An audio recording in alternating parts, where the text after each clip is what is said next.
today's video, I'll be showing you kung paano ko ina-edit yung mga videos ko the simple way. Yung mga wala masyadong effects and all. Okay, so yung three main apps na ginagamit ko is yung iMovie, yung thumbnail maker, and then yung YouTube Studio.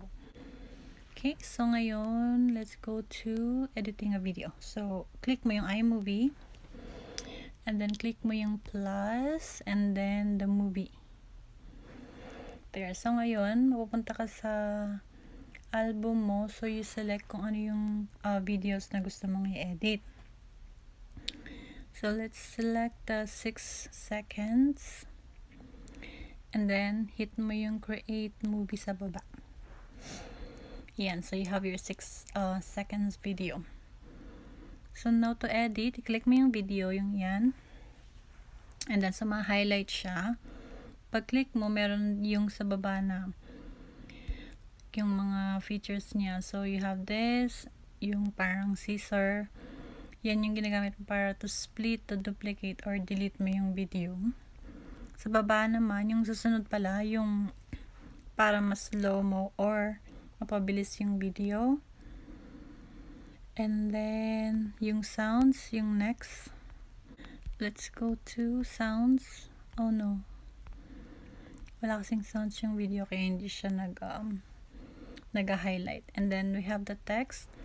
So, sa text, konti lang yung options niya. Yan lang. And then, select mo lang like that. So, choose natin yung standard and then center or lower. Yun lang yung choices mo. Yun lang yung pangit. So, let's edit the text like this. So, hi mga be. There.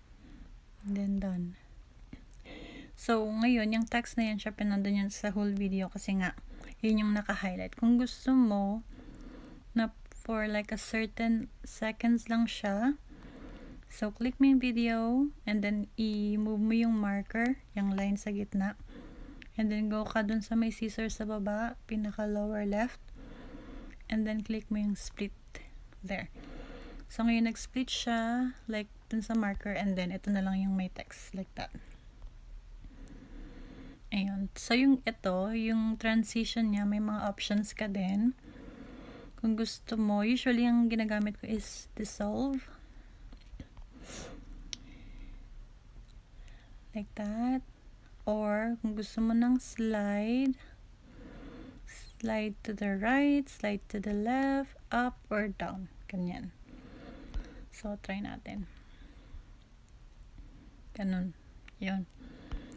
And then, ano pa ba? Yung ipapa is yung effects lang. Yun lang. Hindi ko siya masyadong ginagamit. But it's nice. Like, ayan, katulad niyan. Maganda siya. So, let's try. There. Diba? Ang ganda. Okay. And then next, ano pa ba? Click mo ulit. So, basically, yun lang. So, to add a photo, kung gusto mo maglagay ng picture, select mo yung photos. And then, ayan na. Hanapin mo kung anong gusto mong ilagay. Sabihin na, lagay sa akin. Ito. Ayan. Lagay natin siya. There. Kung gusto mong pahabain, i-drag mo lang. So, meron siyang Ken Burns enabled, pinch to position the end or forward. So, usually, yung ginagawa ko is yung pinaka baba. Itong Ken Burns disabled. I don't know what that means, pero yun yung ginagamit ko.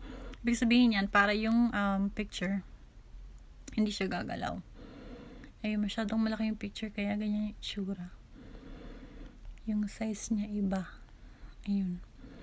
And then, to add music or like background songs, so, punta ka na naman sa album mo, and then, usually, kung meron ka sa audio, dyan pipilian. Pero yung sa akin, nasa files, yung mga background songs ko. So, lagay natin. Yan. Yan.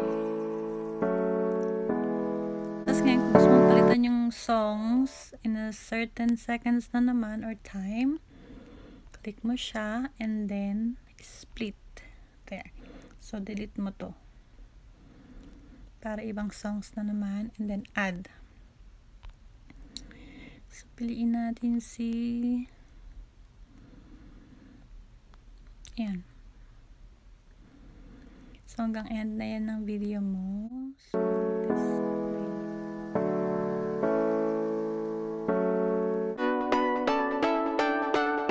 Ganon.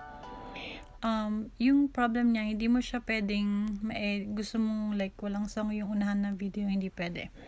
So, gagawin mo, isa-save mo na tong movie, and then gagawa ka na ng panibagong video, and then i-add mo na lang siya like that, diba?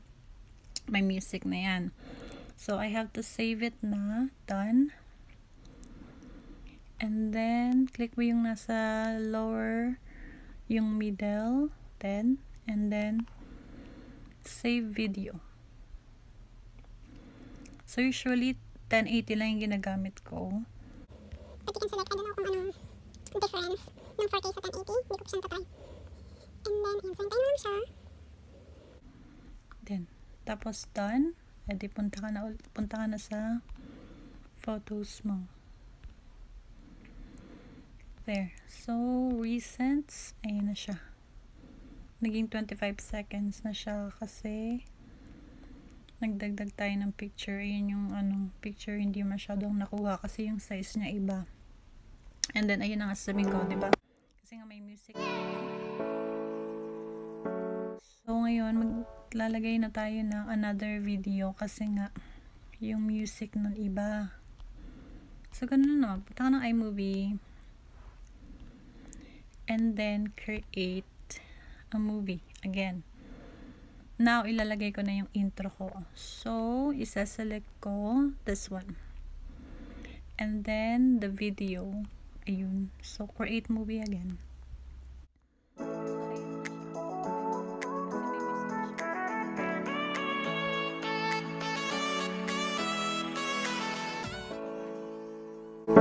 There. Ganun lang. Tapos done. And then, you hit the, again, yung middle sa lower. And then, save video. Ganun. And then, that's it. So, ayan guys. Thank you for watching. Like, mag-upload pa ako ng iba pang tutorial dun sa isa naman. Thank you. Bye-bye.